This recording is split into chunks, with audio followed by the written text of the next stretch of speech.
네, 안녕하세요. 방금 전에 소개받은 오상현 실장입니다. 온라인 세미나를 저희가 오랜만에 진행을 하는데 많은 분들이 참석을 해주셔서 감사를 드리고요. 예, 지금 한 40분 정도 참석을 하시는 걸로 지금 보이고요. 아, 오늘 발표할 주제는 어려운 내용은 아니고요. UI, UX 관련된 내용. 저희 개발하면서 항상 우리 개발자들이 고민하는 게 이 화면 디자인을 어떻게 할지, UI를 어떻게 만들지 그런 고민들 많이 하시잖아요. 그래서 그런 부분들에 대한 어떤 고민들을 조금이나마 좀 해소를 시켜드리고 싶은 마음이 있고요. 저희가 항상 프로젝트 현장에서 개발자분들 만나면은 항상 듣는 고민이 그런 UI, UX 어떻게 해야 되냐, 디자인 어떻게 해야 되냐 그런 고민을 많이 듣는데 오늘 세미나를 통해서 이제 그런 부분들이 조금이라도 해소가 됐으면 하는 바람입니다.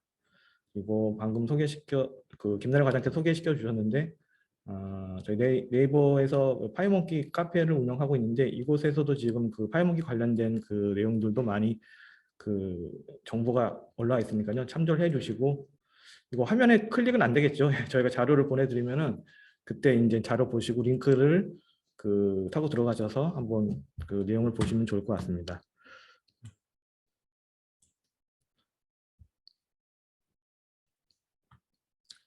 자, 첫 번째 파트는 약간 이론적인 내용 위주로 진행할 거고요.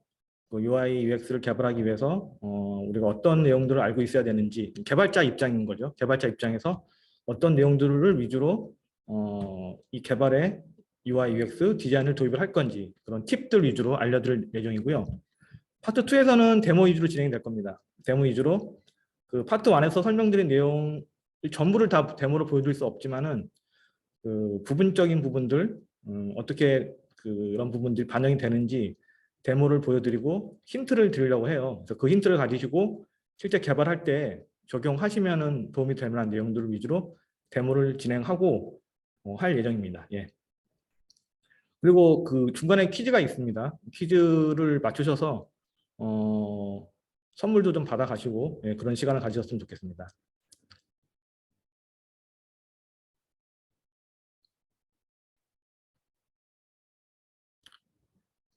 잠깐만. 예.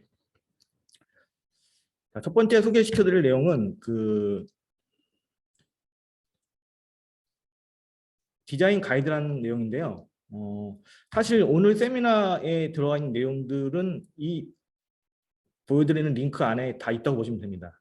근데 워낙 내용이 방대하기 때문에 이거를 물론 다 숙지를 해서 개발에 적용하면 좋겠지만은 뭐 현실적으로 좀 어려운 부분들이 있으니까 그런 부분들을 대략적으로 어떤 부분인지 살펴보시고 그리고 우리 개발자들이 접근할 수 있는 그런 부분들에 대해서 한번 고민해보는 그런 시간을 가졌으면 좋겠습니다.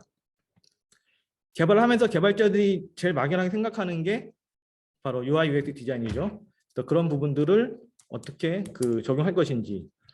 과거에는 앱을 만들 때 디자인 파트가 따로 있고 또 개발자는 이제 디자이너들이 디자인하시는 분들이 이제 어떤 이미지라든지 뭐 색상이라든지 이런 화면에 대한 가이드를 만들어 주시면은 개발자는 받아서 그걸 그대로 이제 구현만 하면 됐기 때문에 파트가 이렇게 나눠져 있었어요. 특히 웹사이트 같은 경우에는 디자인 퍼블리싱 파트하고 그리고 나머지 개발하는 부분 그런 부분들이 나눠져 있기 때문에 개발자는 그냥 디자이너가 작업한 부분들을 받아다가 적용만 시켜주면 됐었는데 최근에는 이제 앱들이 디자인한 부분하고 디자인적인 부분하고 그리고 UI, UX 이런 인터랙션이 적용되면서 이 파트가 명확하게 뭐 디자이너가 작업해야 될 부분, 뭐 개발자가 작업해야 할 부분 이렇게 나눠지지가 않아요.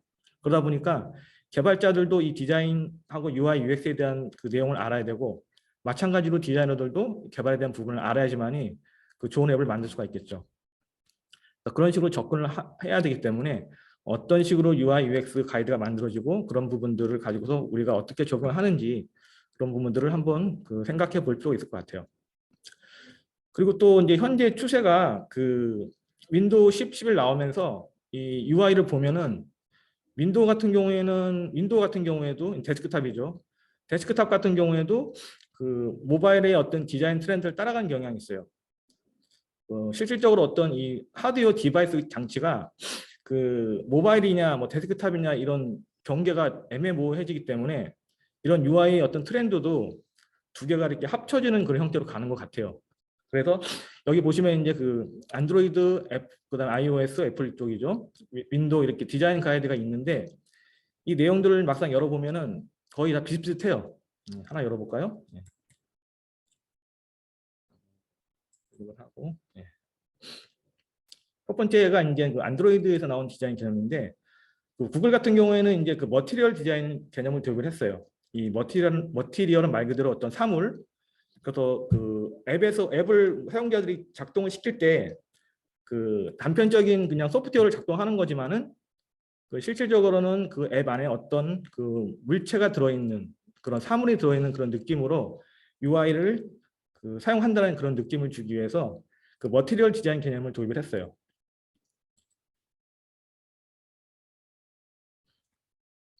이곳에 나와 있는 내용들은 아주 세세한 것부터 시작해서 그 디자인을 어떻게 해야 될지 이런 내용들이 아주 설명이 자세히 되어 있는데 물론 이 내용들을 그 숙지를 해서 개발에 적용하면 좋겠지만은 이렇게 대략적으로 훑어보는 것만으로 아마 많은 도움이 되실 거예요. 어떤 내용들을 가지고서 어떤 식으로 디자인 가이드가 만들어지는지 많은 부분들을 설명을 자세히 하고 있고요. 그리고 머티리얼 디자인 같은 경우에는 그 나온 지가 그 좀 됐는데 지금 예전에 머티리얼 1, 2, 지금 3까지 발표가 돼 있고 이런 그 UI 가이드가 계속 진보되는 형태로 발전하고 있어요. 어떤 근본적인 개념은 같지만은 그 버전업을 하면서 계속 진보된 형태로 가고 있고 과거에 나와 있었던 이런 디자인 머티리얼 디자인도 어떤 식으로 변형이 됐는지도 한번 보는 것도 의미가 있을 것 같아요. 예. 크게 뭐 달라진 것 같지는 않은데 어떤 식으로는 UI가 계속 변형이 되고 그런 내용들이 그 모두 나열이 돼 있고요.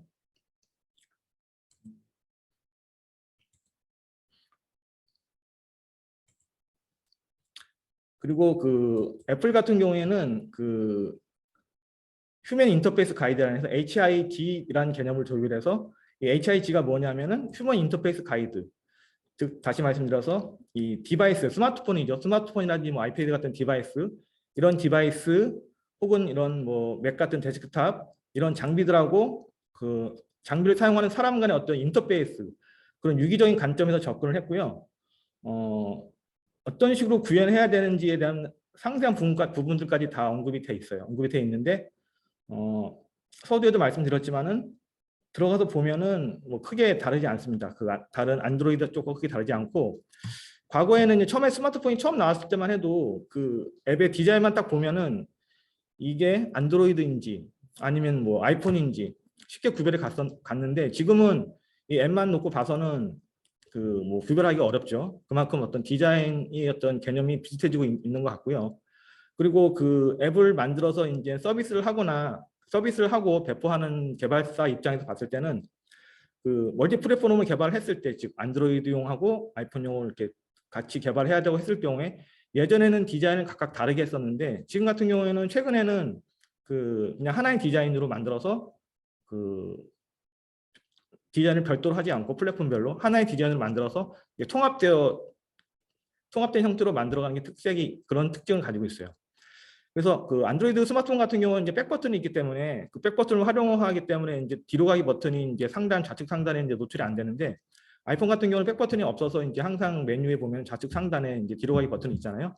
근데 안드로이드 앱인 경우에도 보면은 그 좌측 상단에 이제 백 버튼이 있는 경우가 있어요. 그런 경우에는 이 앱은 아이폰이랑 같이 디자인이 되었구나라고 알 수가 있겠죠. 예. 또 그런 식으로 이제 전체적인 디자인 가이드가 이제 통합이 되어가는 추세고 윈도우도 마찬가지로 그 윈도우의 가이드라인을 보시면은 여러 가지 이제 가이드가 나오는데 딱히 모바일하고 그러니까 크게 차이나는 점은 없고 그리고 이제 그 대표적인 예로 보시면은 이제 지금 제가 지금 윈도우 11인데요. 윈도우 11 그 화면에서 이제 이런 기본 메뉴 같은 걸 열어보면은 여기 나와 있는 이런 그 화면들이 그 스마트폰에서 나오는 그런 그 메뉴 구조하고 똑같죠. 이렇게 세로로 스크롤된 형태. 과거에는 이런 뭐 제어판 같은 경우에 보면 이런 식으로 이렇게 배치가 돼서 데스크탑에 맞는 그런 형태로 이렇게 구현이 됐었는데 최근에 나와 있는 이런 메뉴들은 이런 식으로 스마트폰 형태로 이런 식으로 그렇죠? 예, 이런 형태로 좀 구성이 되어 있기 때문에 이 UI가 점점 이제 그 스마트폰하고 데스크톱하고 좀 통합되어 가는 추세인 것 같은 그런 느낌을 많이 받고 있습니다. 이 자료는 저희가 배포를 해드릴 테니까 여기 나와 있는 링크를 타고 들어가셔서 이 가이드를 한 번씩 살펴보시면은 그 많은 내용들을 보실 수가 있어요. 예, 참고를 하시고 이제 개발자 입장에서 이제 그 고려를 해야 할 디자인 요소에 대해 설명드릴게요. 그 디자인 파트에서 이제 전문 디자이너들이 뭐 앱을 디자인하거나 아니면 뭐 어떤 것을 디자인할 때 고려해야 될 요소들이 여러 가지 디자인 항목들이 있는데 저희 개발자 입장에서 봤을 때 그 고려해야 할 디자인 요소를 뽑아봤어요. 이거는 뭐 어떻게 이론적으로 정해진 게 아니라 제가 임의대로 결정한 거예요. 이 정도는 알면 이 정도만 알아도 우리 개발자들이 디자인을 할 때 앱을 그 UI UX를 만들 때 이 정도 개념으로만 가지고 접근을 해도 충분히 그 퀄리티 있는 앱을 만들 수 있겠다라고 생각이 들어서 제가 어떤 기준을 잡은 거고요. 이 정답은 아닙니다. 정답은 아니지만은 그 대략적으로 이 정도면 되지 않을까 생각이 들고 오늘 세미나도 이 네 가지 파트에 대해서 설명을 순서대로 드리도록 하겠습니다. 자, 레이아웃, 칼라, 그다음에 애터링, 이건 텍스트의 그 타이포그래피라고 보시면 되겠죠. 텍스트 배열 그리고 애니메이션. 예. 첫 번째는 레이아웃인데요. 레이아웃은 우리가 이제 처음에 앱을 만들 때 최초로 이제 이거 생각을 하는 부분이잖아요. 앱을 디자인을 구성을 어떻게 할지, 뭐 메뉴를 어디다 배치하고, 뭐 그 화면을 어떻게 만들고 이런 부분들에 대해서 고민을 많이 하잖아요. 그런 부분들에 대한 그 내용이라 보시면 되겠어요. 그래서 크게 이제 저는 그 이거를 6가지로 지금 구분했는데 첫 번째는 위치 변경하는 부분. 요거 방금 요거는 이제 그 지금 AB 창의 형태가 가로일 때는 가로 형태로 대리됐다가 이 창이 작아지면서 세로 형태로 바뀌는 그런 구조인 거죠. 이런 구조가 하나 있을 거고 그리고 그 다음에는 단순히 크기가 바뀌는 형태. 이거는 그 보통 인터넷 브라우저 같은 형태 이런 형태로 보면 되겠죠. 인터넷 브라우저를 크기를 갖다가 조절하면은 그 내용이 이제 그 창 크기에 맞게 같이 배열이 바뀌는 그런 형태가 되겠죠. 이런 형태가 또 있을 거고, 그다음에 이제 재배치. 이런 형태는 그 오피스의 워드가 이런 형태죠.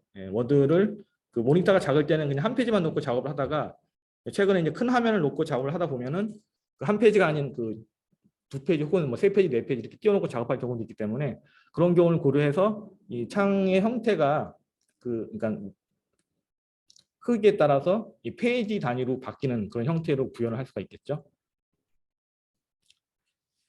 그다음에는 요거는 이제 그 요 ABCD가 이제 뭐 버튼이라 생각하셔도 되고 뭐 어떤 UI 요소들 여러 가지 UI 요소들이 있죠. 뭐 콤보 박스도 있을 거고 뭐 여러 가지 뭐 그런 UI 요소들이 있는데 그런 UI 요소들을 그 창 크기에 따라서 그 보여준 UI 항목 개수가 바뀌는 거죠.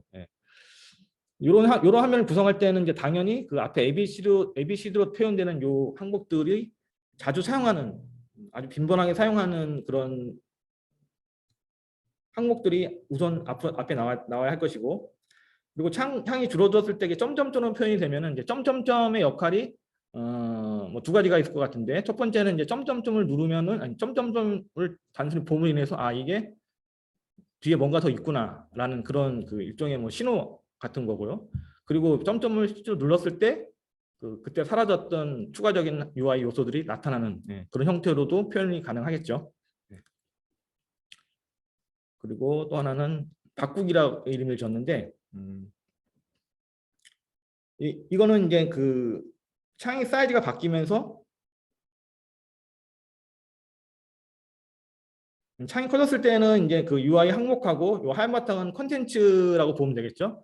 창이 커졌을 때는 그 UI 항목과 그 다음에 그 콘텐츠가 같이 보였다가 창이 작아지면은 UI 항목만 보이고 항목을 눌렀을 때 뭐 세부적인 뭐 창이 전환이 되면서 세부적인 콘텐츠가 표현되는 그런 형태가 되겠죠.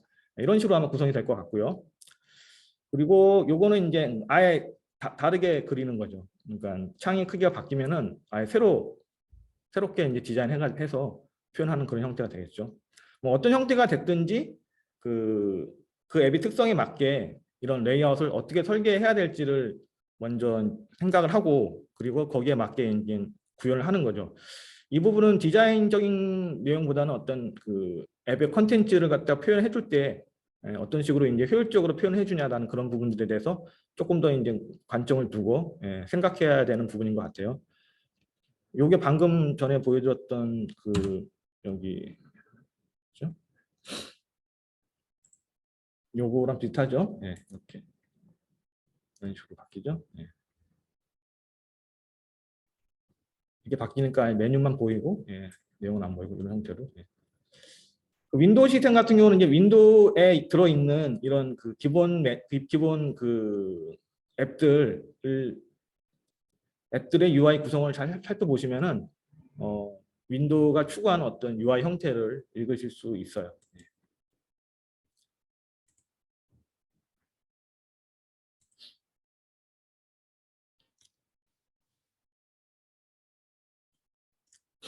그리고 두 번째 그 오늘 제가 좀 강조할 내용이 이제 칼라에 관한 부분이에요. 이 칼라는 그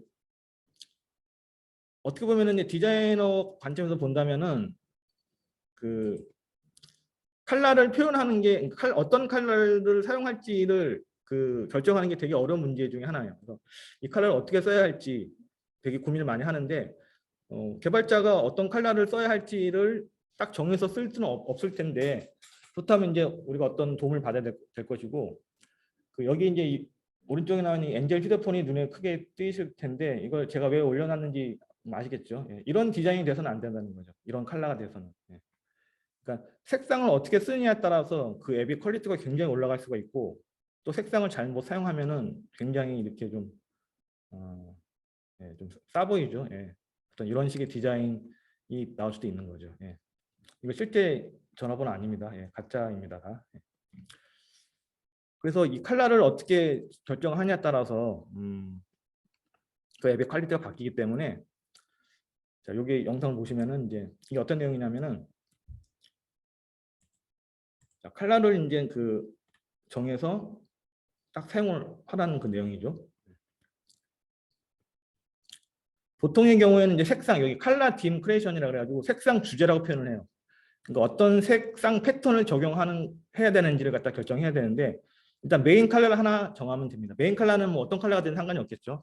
만약에 기업 앱 같은 경우에는 기업에서 사용하는 뭐 CI 같은 게 있다면은 뭐 CI에 들어가는 그런 컬러를 써도 될 것이고 어떤 컬러를 하나 정하고 그 컬러에 맞는 그 색상 패턴, 색상 주제를 선정해서 사용하면 되는데 컬러를 그 보통의 경우는 4가지 이하로만 사용하는 걸 권장을 해요. 여기는 지금 컬러가 뭐 엄청 많죠. 4가지 이하로만 사용을 하는 걸 권장을 하는데 그 4가지 컬러를 어떻게 뽑을 것이냐 라는 힌트는 그 링크에 들어있는데 이 링크는 이제 아까 처음에 보여드린 그 머티리얼 디자인에 나오는 그 안에 있는 내용 중에 하나인데 여기서 컬러를 갖다 어떻게 선정하는지에 대한 설명을 하고 개발자들한테 힌트를 주는 게 여기 툴 for picking 컬러라는 그 화면이 있어요. 여기서 컬러를 지정을 하면은 이렇게 색상 패턴을 잡아주는 거예요. 그러니까 여기 있는 컬러를 쓰란 얘기예요. 그럼 무슨 컬러가 됐든지 간에 색상을 선택하고 프라이머리 컬러 선택하고 나머지 나오는 이 컬러 패턴을 사용하라는 거죠. 이렇게 보면 여기 RGB 값이 같이 나오죠. 이런 식으로. 그리고 만약에 세컨더리 컬러가 필요하다고 한다면은 두 번째 컬러 선정하고 이렇게 색상 패턴. 그러면 여기에 있는 컬러를 사용해서 앱을 디자인하면은 앱에 색상을 입히면은 뭐 크게 이렇게 뭐 컬러가 두드러지거나 뭐 잘못된 컬러가 아니라는 거죠. 이런 패턴을 지정해주기 때문에 개발자들이 고민할 필요가 없죠. 그러니까 어떤 색을 선택할지만 딱 결정하면 되는 거죠. 이렇게 간단하게 사용하는 방법이 있고 또 다른 링크는 두 번째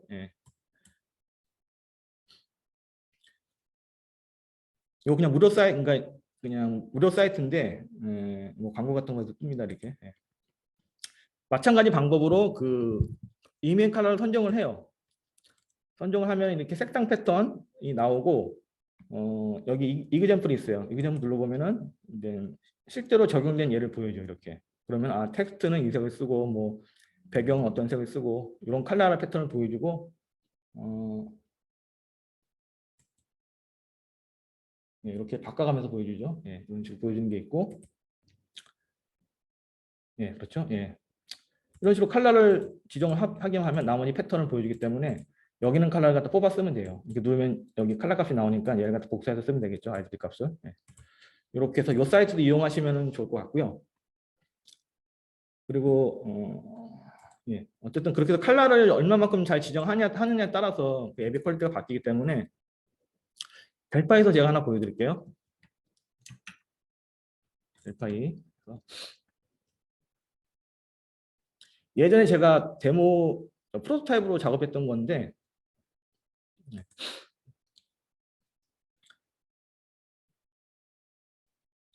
한번 실행해 볼까요?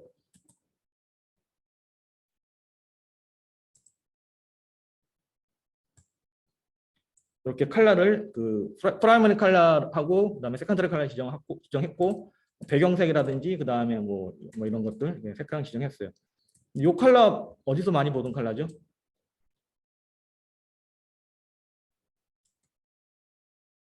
여기 델파에 있는 이 컬러를 갖다 쓴 거예요. 네. 여기 똑같진 않은데 이 델파이 메뉴에 있는 컬러를 여기 저거 찍어가지고 예, 적용시켰어요. 예. 이런 식으로 이제 컬러를 어떻게 지정하냐에 따라서 이제 앱이 그 퀄리티가 좀 달라 보일 수 있다는 점. 예. 어떻게 보면 디자이너 관점에서는 색상을 결정하기가 가장 어려운데 개발자 입장에서는 정해진 색상을 반영하는 것 자체는 굉장히 쉬운 일이니까 디자인을 갖다 어떻게 할지 고민을 할 때, UI를 어떻게 구성할지 고민을 할 때 일단 컬러부터 지정을 하고서 시작을 한다면은 그런 고민들을 좀 많이 덜 수 있지 않을까라고 생각이 듭니다. 그리고 예. 컬러에 관한 부분 두 번째 소개시켜드릴 부분은 다이나믹 컬러라는 것인데요. 잠깐만요. 물을 한 잔 먹고 하겠습니다. 네. 이 다이나믹 컬러는 뭐냐면은 실제로 이제 그러니까 원래 앱이 실행될 때 컬러를 다 지정한 상태에서 아까 첫 페이지 보여드린 것처럼 컬러를 다 지정해가지고 작업을 하는데 그게 아니라 그 앱이 실행됐을 때 그 컨텐츠에 나와 있는 여기 사진이죠, 강아지 사진. 컨텐츠에 나와 있는 컬러를 갖다가 그 앱 컬러에 반영을 하는 형태인 거예요. 다이나믹 컬러라고 하죠. 그래서 최근에 이제 유튜브에 이게 반영이 된 게 있는데 그 제가 보여드릴게요. 모바일에서도 보이고 이제 저기 브라우저에서도 보이는데 브라우저에서 보이는 게 조금 더 잘 보이더라고요. 아니고 유튜브가 어떻게 했냐? 뭐죠? 끝났고 자 요건데 요것도 이제 요 화면도 이제 제가 델파로 만든 건데 그 이 색상이 단순하게 그냥 색상이 변하는 영상이에요. 색상이 변하는데 이 바깥쪽 테두리 보면은 이 색상의 그 이 영상의 컬러에 따라서 바깥 테두리에 있는 컬러가 같이 변하죠. 최근에 이제 유튜브에서 반영을 앰비언트 컬러라 그래가지고 모바일에서는 유튜브 앱에서 그 저절로 적용이 되고 브라우저에서는 이제 그 백그라운드 그 색상 타입을 갖다 이제 그 검색 배경을 바꾸면은 이런 식으로 표현이 돼요.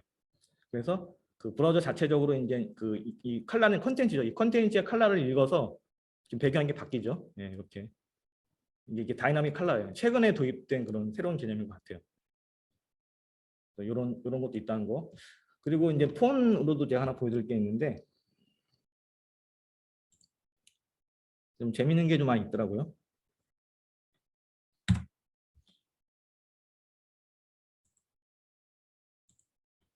이게 제 폰인데요.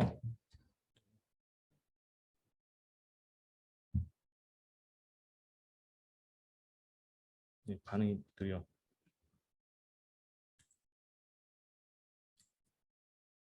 다시 들어볼게요. 반응이 느려서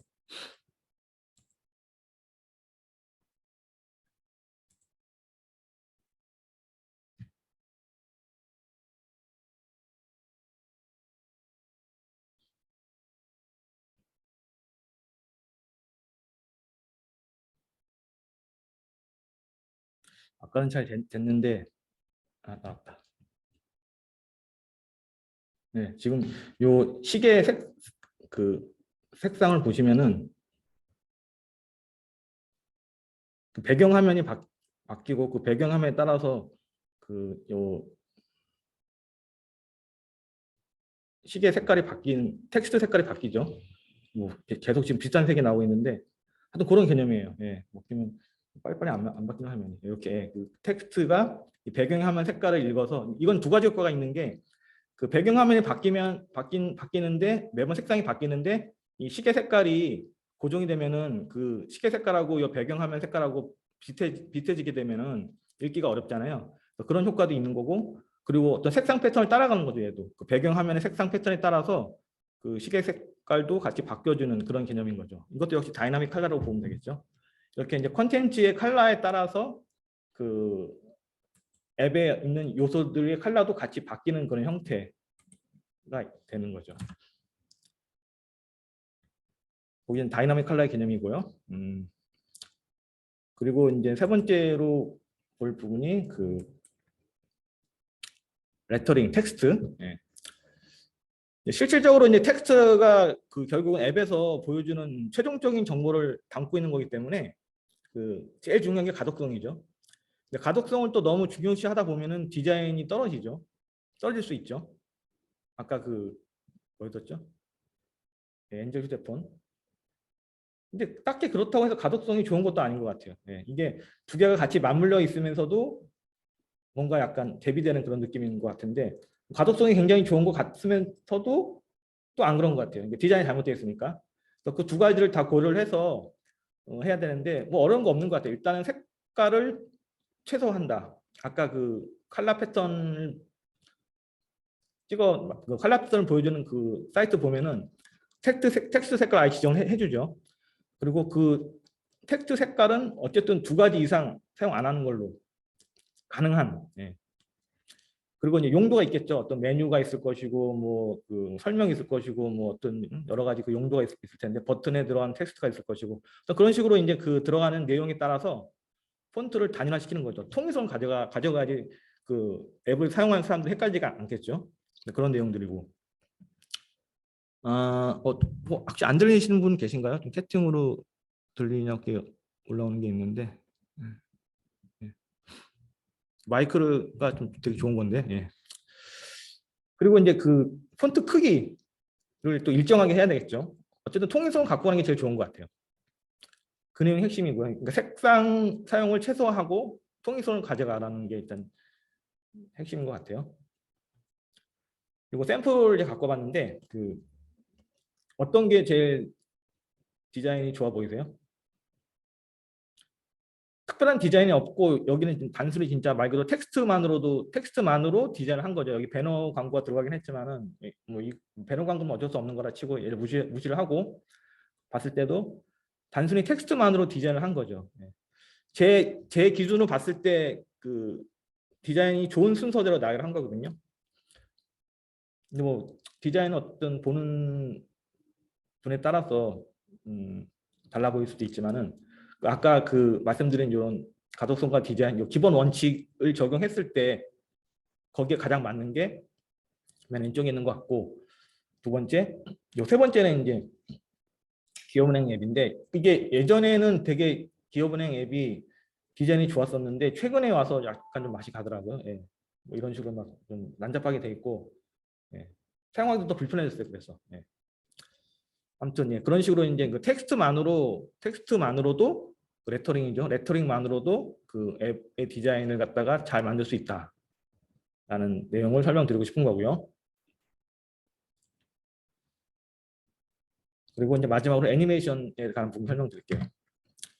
네, 애니메이션 요소들은 굉장히 다양하기 때문에 그리고 또 계속 새로운 것들이 나오기 때문에 뭐 표준이라는 게 없는 것 같아요. 뭐 약간 유행을 타는 것 같기도 하고 그래서 이제 결국은 이제 그 앱에서 이런 애니메이션을 표현하는 이유가 어떤 사용자 간의 어떤 상호작용, 뭐 인터랙션을 표현하기 위한 것이기 때문에 뭐 특별히 어떤 규격이라든지 표준이 있는 것 같지는 않아요. 그렇지만 그래도 너무 과도하게 표현하거나 아니면 이 실제로 앱이 작동하는데 지정을 줄 정도의 어떤 시간이 소요된다거나 하면은 불편하겠죠. 예. 그런 것만 고려한다면은 뭐 여러 가지 시도를 해보는 거는 좋을 것 같다는 생각이 들어요.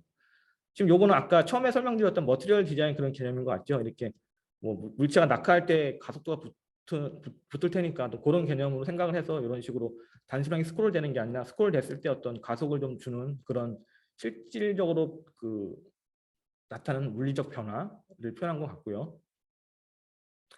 그리고 이건 기능에 따라서 그 콘텐츠 화면이 전환되는 거죠. 그러니까 내가 뭘 선택했는지 갖다가 눈으로 보여주는 거죠. 예. 그런 식의 애니메이션이 들어가는 거죠. 이게 만약에 애니메이션 없이 그냥 화면만 탁 전환된다면 화면에 빠르다는 느낌을 받겠지만은 최근 추세는 그런 것보다는 어떤 이런 인터랙션을 보여줌으로 인해 가지고 좀 움직이는 듯한 그런 느낌을 주는 추세인 것 같아요. 그리고 어떤 연속 동작, 예, 이렇게 내가 선택한 게 어느 건지 이렇게 표현해주는 이거 이런 건 이제 그 스마트폰에 이제 갤러리 같은 거에서 이렇게 많이 보이는 그런 형태일 수도 있죠. 예. 그리고 이거는 뭐 많이 보셨죠? 어떤 뭐 메뉴 형태가 나타나는데 어떤 표현해주는 그런 상호작용을 나타내는 그런 형태가 되는 거죠. 자, 그 다음에 이제 설명드릴 것은 이제 그 델파이를 사용하는 그 많은 윈도우 개발자분들께서 그 이제 모바일 쪽으로 이제 그 개발할 때 고려해야 될 사항들을 설명드릴 거예요. 전 세 가지 관점에서 접근하는데요. 일단은 윈도우하고 그러니까 데스크탑이죠. 데스크탑하고 그다음에 모바일과의 그 차이점을 생각을 해본다면은 첫 번째 화면 크기죠. 화면 크기가 다르죠. 그래서 그 범하기 쉬운 실수 중에 하나가 윈도우 화면을 그대로 줄여서 모바일에 넣는 형태. 그렇게 되면은 그 어쨌든 보이긴 하겠지만은 그런 형태는 좀 지양을 해야 될 것 같고요. 그리고 스마트폰 같은 경우는 기본적으로 이제 그 세로 스크롤이 기준입니다. 예. 물론 괄호 화면도 지원을 하긴 하겠지만은 그 세로 스크롤이 기준이기 때문에 그 가로 세로 동시 스크롤 하는 것보다 그 세로 스크롤 위주로 그 표현하는 게 좋을 것 같고요. 기존의 데스크탑은 뭐 그런 기준이 없었잖아요. 그리고 이제 입력 방식이 바뀌었죠. 마우스는 아주 미세한 포인트 단위로 그 이렇게 터치가 가능한데 스마트폰 같은 경우는 이제 손으로 터치하다 보니까 이 터치 면적이 넓어졌잖아요. 그래서 그 아까 말씀드린 그 플랫폼별 UI 가이드에 나오는 내용 중에서도 그 최소 버튼의 사이즈를 44픽셀로 가로 세로 4444로 하라고 권장을 해요. 물론 이게 꼭 이렇게 해야 된다는 건 아니지만 어쩔 수 없는 경우에는 뭐 조금 더 줄여야 할 필요도 있겠죠. 44 정도까지를 하기를 하고 이게 살짝 크긴 커요. 근데 뭐 아무리 작아도 한 30, 32? 예, 그 정도 이하는 좀 불편할 것 같아요. 예. 어쨌든 기본은 44. 그리고 이제 그 마우스 같은 경우는 이렇게 오른쪽 버튼이 있어서 이런 식으로 오른쪽 버튼을 많이 활용하는데 스마트폰 같은 경우는 오른쪽 버튼 대신에 이렇게 롱 터치라고 하고 또 뭐 롱 터치라고 하죠. 이렇게 꾹 눌렀을 때 이제 그 시간을 읽어가지고 나타나는 걸로 그 마우스 버튼의 오른쪽 팝업을 대체할 수 있다는 거. 예. 그리고 이제 그 아무래도 모바일이다 보니까 뭐 요즘 무선 인터넷이 뭐 워낙 빨라졌기 때문에 뭐 큰 차이가 없지만은 그래도 모바일이다 보니까 뭐 이런 인터넷 환경도 고려를 해야 되고 그리고 정보를 전달할 때 어떤 정보량 같은 것도 고려를 해야 되겠죠. 그래서 보통은 모바일에서 그 데스크탑 같은 경우에는 뭐 한꺼번에 많은 데이터를 갖다가 커리해 가지고 다 날려서 화면에서 처리해도 되지만은 모바일 같은 경우는 그 방법보다는 그 뭐 페이지 단위로 데이터를 잘라낸다든지 그런 식으로 이제 부분 조회 형태. 그래서 어떤 조회 화면 같은 거 이렇게 들어가 보면은 뭐 쇼핑몰이라든지 무슨 뭐 뱅킹 같은 거 이렇게 조회 화면 같은 거 우리가 볼 수 있는 그런 앱을 들어가 보면은 기본적으로는 전체 조회가 아니고 기본 항목이 뭐 1개월 뭐 일주일 이런 식으로 딱 고정이 돼 있고 그 상태에서 그냥 조회 버튼 딱 누르면은 기본적으로 뭐 일주일 뭐 아니면 뭐 한 달 이런 식으로 딱 그 내용만 조회가 되고 더 많은 걸 조회하고 싶을 때 이제 비로소 사용자가 추가적으로 뭐 조회 기간을 따로 선정한다든지 이런 식으로 한 단계 더 두는 거죠. 윈도우에서는 데스크탑 환경에서는 기본으로 조회하는 값이 일단 무조건 전체 조회고 그리고 필요할 때 그 어떤 바운더리를 정하는 방식이었다면은 모바일 환경에서는 그게 순서가 바뀌었죠. 예. 기본적으로 조회 리미트를 정해 놓고 필요할 때 이제 전체 조회를 하는 방식으로 그런 식으로 바뀌는 게 맞는 것 같아요. 음, 이 부분은 이제 순수하게 모바일에 대한 디자인 기본 원칙이라고 보시면 돼요. 예. 이거 좀 빠르게 갈게요. 일단 콘텐츠 형식, 예. 뭐 X하고 요거 체크 잘 된 거랑 잘 안 된 거 두 개 비교해서 보시면 되겠죠. 이게 단순히 이제 세로 스크롤 위주이기 때문에 그 가로 스크롤이 동시에 나오는 거는 사용자가 불편할 것 같아요. 그래서 세로 스크롤 위주 기준으로 디자인해야 되고, 그리고 이제 터치 같은 경우도 보면 이제 그 오른쪽에 나와 있는 거는 이제 그 데스크탑 환경에서 많이 쓰는 그런 형태인데, 이거를 손가락으로 누르려고 하면 좀 빡치겠죠. 예, 그래서 이런 식으로 스크롤해서 볼 수 있는 형태로 바꿔야 된다.